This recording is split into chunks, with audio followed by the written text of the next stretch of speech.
Oh, here, have a seat right here. Have a seat right here. Got a Spanish-speaking male, lacerations through the throat, and looks like he was punched in the face, so probably head injuries. Just 8 hours ago, 25-year-old Saul Lopez was having dinner at this house on Oak Forest Drive. He's there with a woman he recently met online. To him, it's just a casual Saturday, but he has no idea that within minutes, he'll be fighting for his last breath. He's inside a silver Honda Odyssey with a woman who goes by Crazy and an unknown male. It's calm until it isn't. Suddenly, the vibe shifts. Repeatedly beaten and stabbed, Saul is left disoriented, but the couple isn't finished. They drive him to a bridge, beat him some more, and toss him 50 feet into the Escambia River. Believing they had committed the perfect crime, the two assailants move on to their next victim. However, there was one small detail they didn't account for. Saul Lopez refused to die.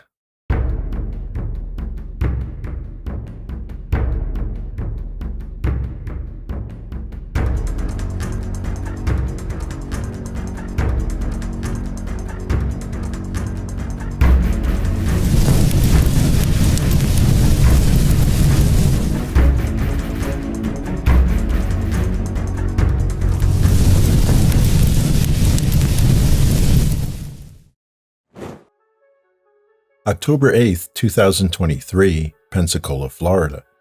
At a Cumberland Farms near Scenic Highway, an Escambia County Sheriff's deputy starts his shift with a cup of coffee. He looks out toward the intersection and sees a man stumbling across the roadway. The man is barefoot, soaked in blood. His face is bruised, swollen, and barely recognizable. What's that? No speak Spanish. You okay? No speak Spanish. Oh, here, have a seat right here. Have a seat right here. Car Frank 13. What happened? Amigo. Can I get EMS 51 to me at the Tom Thumb at Scenic Highway and 9 Mile Road? How old are you? ¿Cuántos años? How old? You. When the deputy made contact, it was clear communication would be challenging. Aside from the language barrier, Saul had lost a significant amount of blood and was severely dehydrated. His jaw was badly bruised and his face so swollen that forming words was painful. Disoriented and confused, this was someone whose body was actively shutting down while his mind was still fighting to survive. I'm gonna have to get He was touched with a deadly weapon. Yep. So that's an aggravated battery. Yeah. I'm gonna have to get Ramirez here. Okay. Amigo. Hey. He was sitting down for a while. He's standing up. Necesito llegar a casa. ¿Qué ha ocurrido? Car 393. ¿Qué ha ocurrido? Are you knocking on the door? Sí, unos amigos me montaron en un carro anoche. Unos. Y me trajeron y me quisieron matar. Y me robaron zapatos y el teléfono y el carro. Some friends rode me a car last night, put makeup and killed me, stole my shoes and phone and the car. So we got carjacked. So take a screenshot of that. ¿Dónde sucedió? Sí, me trajeron de aquí de Pensacola, Florida, aquí cerquita. Me montaron en el carro y lo único que me dijeron conmigo, hasta este día vas a hacer que vas a vivir, y me vinieron a tirar desde arriba el puente, caía al lago abajo y ahorita una muchacha que andaba en una lancha me dieron a salir. Car 393, 10-4 check. Yes or no question. Can I help? 10-4. ¿Conoces los nombres? No los conozco, pero a ellos sí los conozco. I don't know them for them, and I know them. Try to ask just yes or no questions. Were you thrown off a bridge? Yeah. ¿Dónde te tiraste de un puente? No, me tiraron desde el puente arriba, me traían en el carro mi camioneta, me bajaron y me pusieron el cuchillo aquí en la nuca y luego me tiraron del puente y caí al agua abajo. Car 27. 27, go ahead. Se acerca la ambulancia. So, he's got lacerations to his throat. He's not bleeding right now. His ears, the back of his head. He may have some broken ribs, his face. Oh, maybe. Yeah. Guy come walking from across the street right here. He's got probably 4, 5 lacerations, deep lacerations to his throat. His face is all bruised and broke up. He doesn't speak any English at all. We're gonna go ahead and head up there before his airway starts to crash. He's cut pretty deep right there. Okay. Sacred. Yeah. Sacred? Saul was rushed to a nearby hospital as a trauma alert. Upon arrival, he was taken straight into emergency surgery. Because of the severity of his injuries and the language barrier, detectives couldn't interview him right away. Police records show that Saul could not identify his attackers by their real names, so they only knew the basics: assaulted by 2 people, thrown from a bridge, and vehicle had been stolen. But even with just those facts, one thing was clear: this was extreme violence. Escambia County Sheriff Chip Simmons said he believed the assault was not random. He described it as cold, calculated, and called Saul's survival miraculous. It appears as if they knew what they were going to do.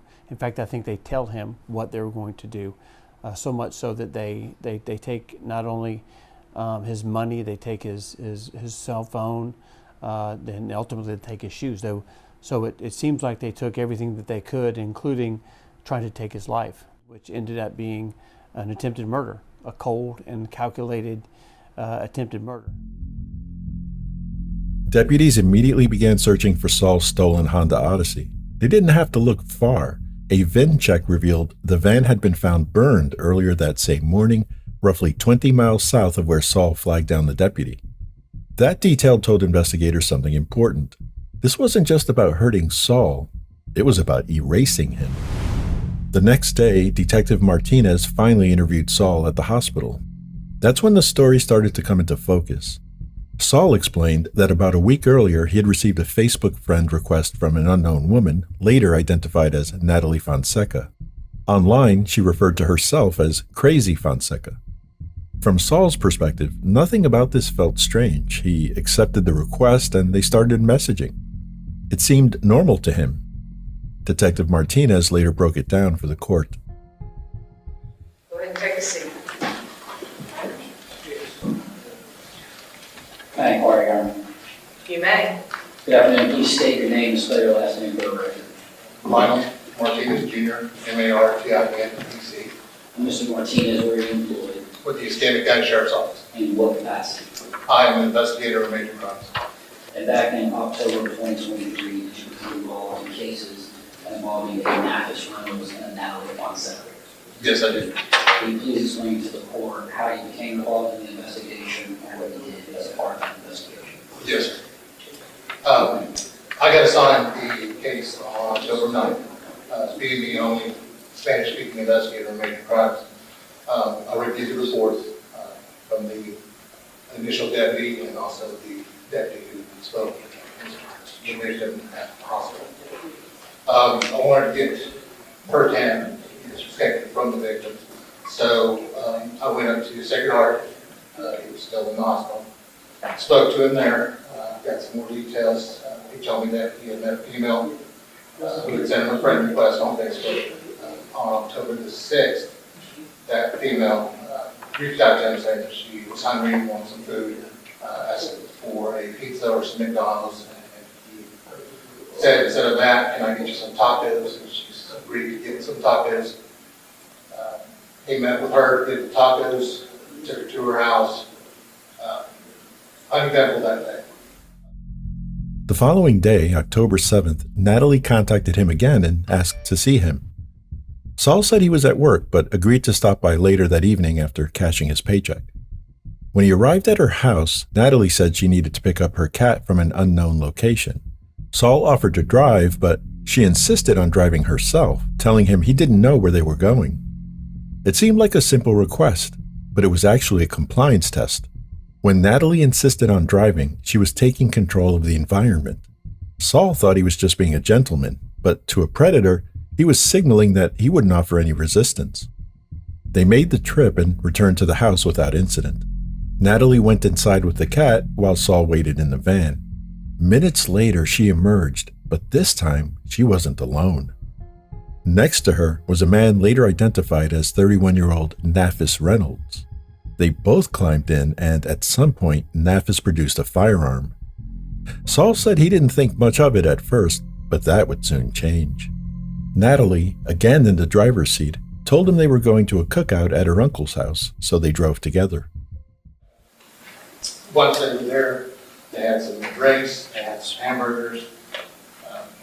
The victim wanted to leave, and they said, okay. So they went back. At that time, he told him again, the black man began beating him with the pistol in his hands. Based on my investigation, I'll get to this. From there, they drove him, the female going, the spokesman told him that this was the night that he was going to die. That they were going to drive him somewhere, take everything from him, and leave him there. So he said they drove for a while, and they came to a bridge, they got him out, the male and female, began to beat him some more, and then he felt a knife on his throat, and they slashed his throat from one ear to the other. After doing that, they picked him up, threw him over the bridge. He fell in the water.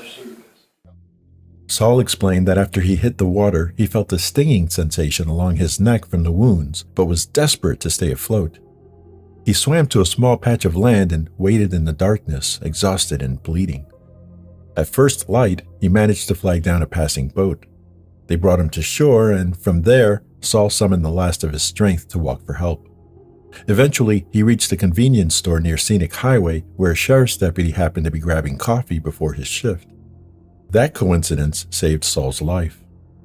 Detective Martinez testified that he later spoke with Saul again and asked whether he could identify the house where the woman lived. I was able to talk to him and ask him for some details if he knew how to get to this house with this female. He was able to utilize Google Earth, and from the store where he had seen her drive to the neighborhood, which ended up, after leaving the hospital, with his directions, I was able to come across the address, which is Forest Drive. I returned back to the office and looked to see if there was any calls for service at that address. There was a call service in September the 4th, the same year. There was an armed disturbance. There was two suspect victims that stabbed each other. The victim in this case was Mr. Reynolds, and the suspect was his brother, Mr. Coles. The witness was Natalie Fonseca. I was able to take screenshots of the body cam footage from the deputies that responded to that scene. And based on the description that was given by the victim at the hospital, I was able to see that Mr. Reynolds and Natalie Fonseca were my suspects. Followed up to try to get some video from the store. Was able to obtain video from October the 6th, where the victim and Mrs. Fonseca went to the store to buy the drinks after he had bought her the tacos. I also was able to obtain the video from October the 7th, where Ms. Fonseca was driving the van. There was a male passenger in the van, but from the video you can see, based on what the victim had told me he was wearing that night, a white shirt, and you can see because it's... By chance, while Detective Martinez and his partner were reviewing surveillance video, Natalie Fonseca and Nafis Reynolds walked into the same store. Investigators waited for them to leave and followed them. Knowing there were two entrances to the subdivision, Detective Martinez positioned himself and recorded both as they entered a house on Oak Forest Drive. That surveillance gave them the probable cause they needed. A judge signed warrants for the carjacking and robbery of Saul Lopez, and on October 23rd, both were detained. But the case got darker during the interview. When Detective Martinez pressed Natalie, she accidentally revealed that this wasn't a one-time event.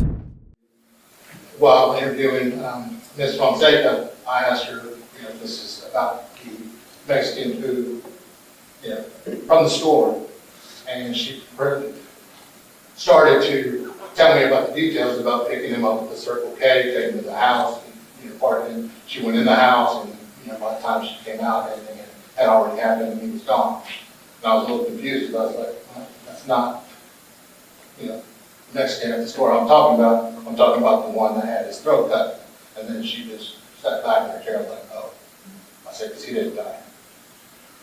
So at that point, investigator, was it clear to you that Ms. Fonseca was actually talking about a separate victim? Yes. Detective Martinez realized she was confusing Saul with another victim. Just 9 days after leaving Saul for dead, Natalie and Nafis ran the same play again, luring a second Spanish-speaking man to that Oak Forest house and robbing him at gunpoint. Ultimately, it was the warrant for Saul's case that finally put them in handcuffs.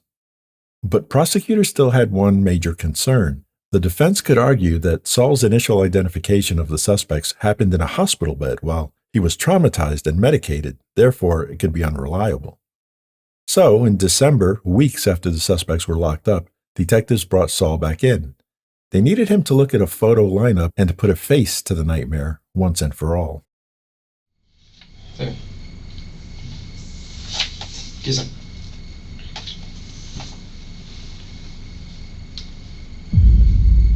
¿Qué tan seguro? Sí. 100%? Sí. ¿Seguro? Firma. ¿Está bien?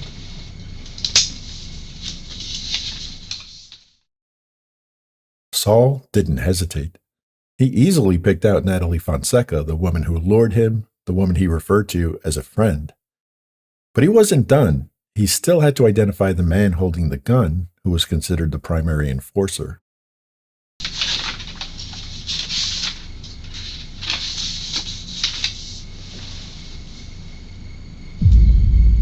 ¿Qué estás seguro? Sí. 100%? Seguro. Misma cosa.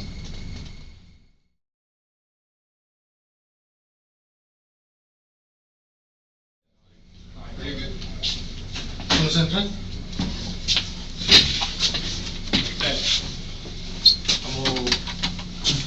Initial here. Okay. And hand it to you on the All right, thank you. Bueno, igual. So las personas que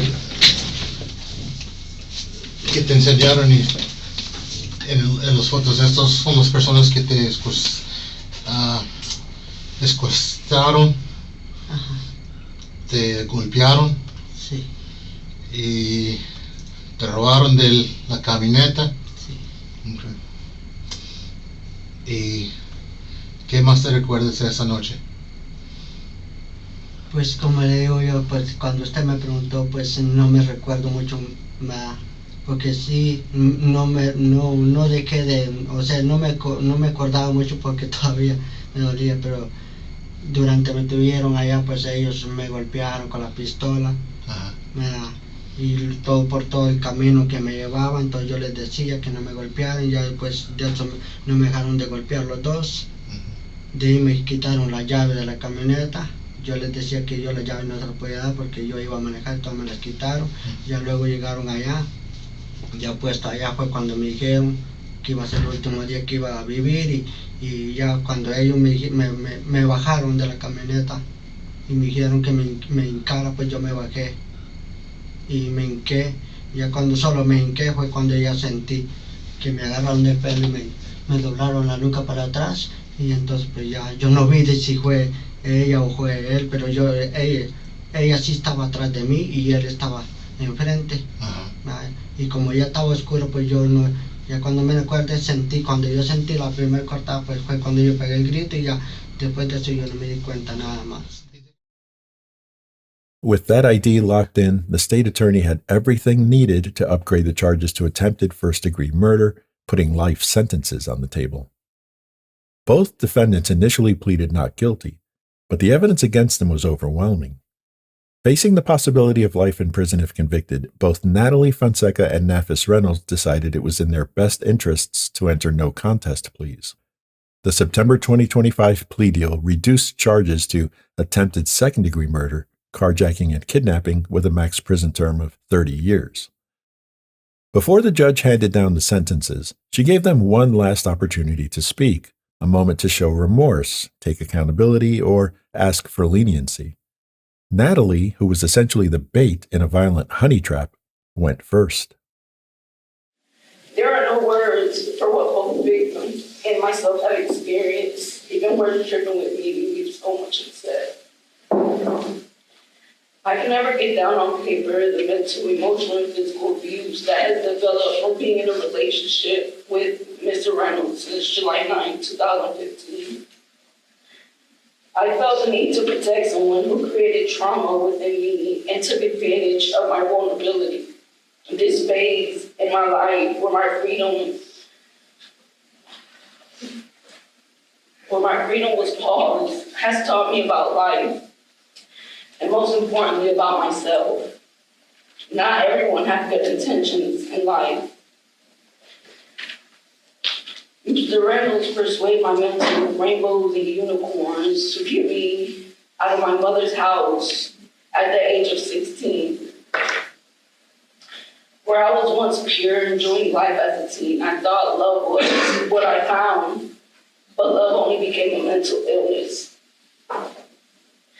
I became fragile, confused, addicted, even suicidal. Every visible scar on my body came from Mr. Reynolds. Good afternoon. Ms. Fonseca, do you remember me? I do. Okay. You remember telling the judge a minute ago that you gave 2 depositions in this case? They were with me, weren't they? Right. Do you remember the very first question that you asked when Mr. Longmire and myself walked in the room? I do. What was that question? What would my sentencing be looking like? If I suggested to you that you said, Mr. Longmire, what am I going to get for talking today? Would you agree that that's the truth? Yes. Did you hear your lawyer several times ask if you were taking responsibility for your conduct today? Okay. But what if I suggested to you that in your letter that you read to the judge, you repeatedly deflected towards Mr. Reynolds? Would you agree with that? I don't agree. Okay, I certainly appreciate that. Did you hear the victim in this case, the one that took the stand there and testified with an interpreter here in Pensacola, when I said, was one of these people the leader? Was one of these people worse? And he said, no, they were both similarly, situated. Did you hear him say that? Yes, I did. Okay. Now, is it your position that the lion's share of the fault goes to Mr. Reynolds?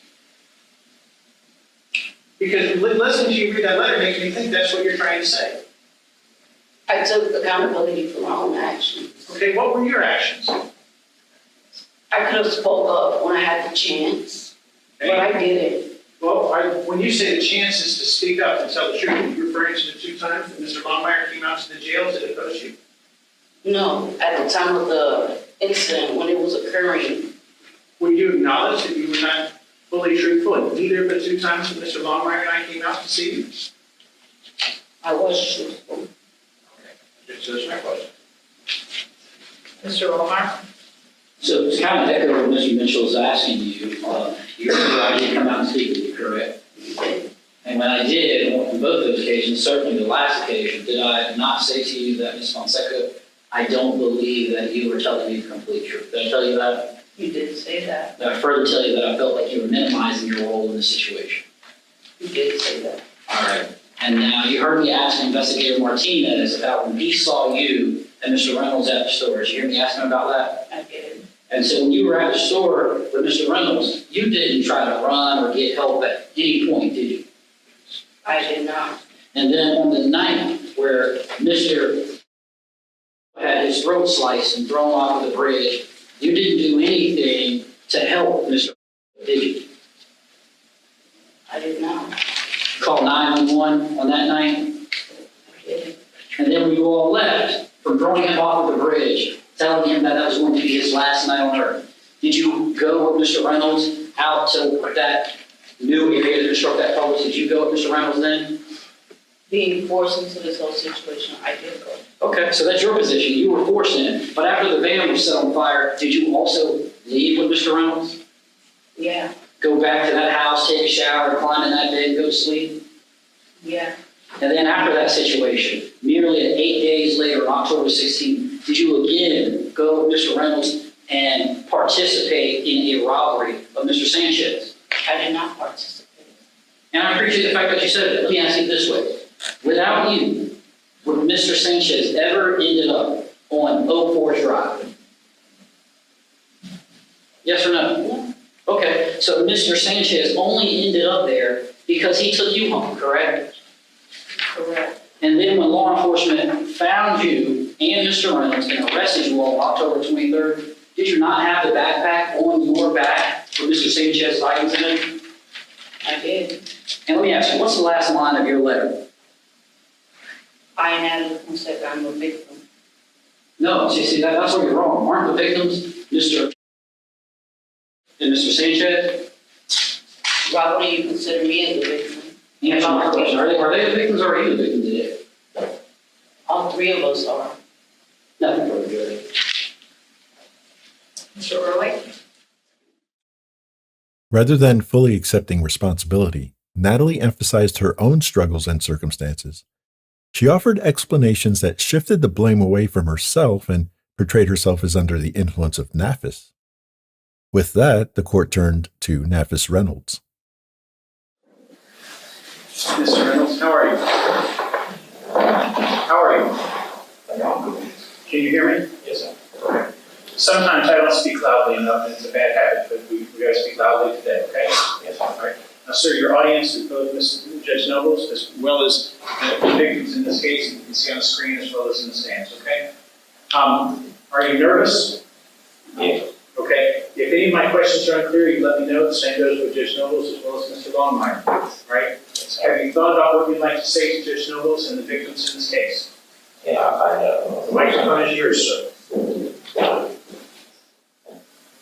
I was raised in a stable household. I come from wonderful parents that would change.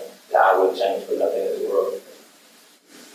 My mother raised me on love and understanding, and teaching me to treat my friends like family, a stranger like I would want to be treated. My father taught me about having morals and principles, and showed me, and showed me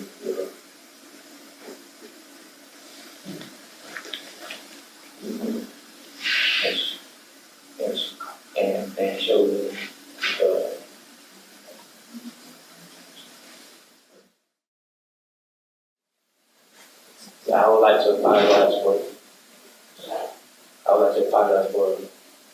some people's lives I destroyed by my actions and choices I've made that brought me to the victim in all this. I'm deeply sorry. I pray. Now, as I seen earlier, you're a young person. How old are you? It's a 33. 33 years old. So Judge Noble might give you 30 years today. She might give you 20. She might give you 25. She might give you 15. What's your life going to look like when you ultimately leave prison? Said a better way, what if the court was concerned that you might be a danger to our community if you were someday released from prison, or when you are? What would you say to that? Yeah, I wouldn't be danger. I didn't make a mistake. And I wasn't on my mind. I heard the part of your letter where you offered apologies to the victims in this case. But you see the gentleman there in the red t-shirt in the second row. Is there anything else that you'd like to say to him? Yeah, I'm sorry. Yeah, I hurt you so bad. I really wish I could change it. Any remarks for the other gentleman as well? It's the same. Yes, thank you. Those are my questions.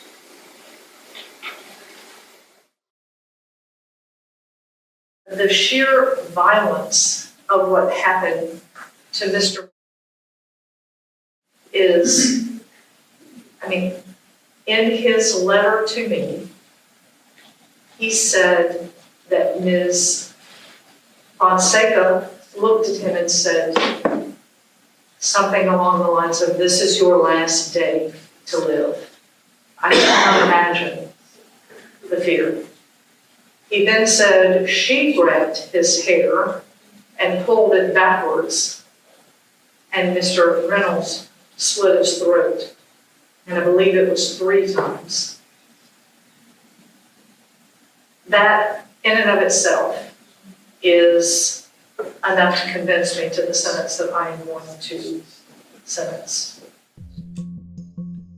The court rejected the idea that the attack against Saul was impulsive or accidental. It was deliberate, coordinated, and nearly fatal. In the end, both Natalie Fonseca and Nafis Reynolds were sentenced to 30 years in prison, ensuring that neither would have the opportunity to harm anyone else in the community for a very long time.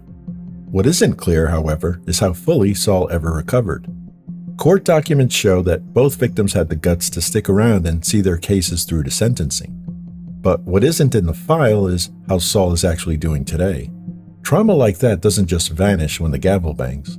We know he survived the attack, but we don't know the price he paid for it. All we can say for certain is that he lived and he made sure his attackers answered for what they did.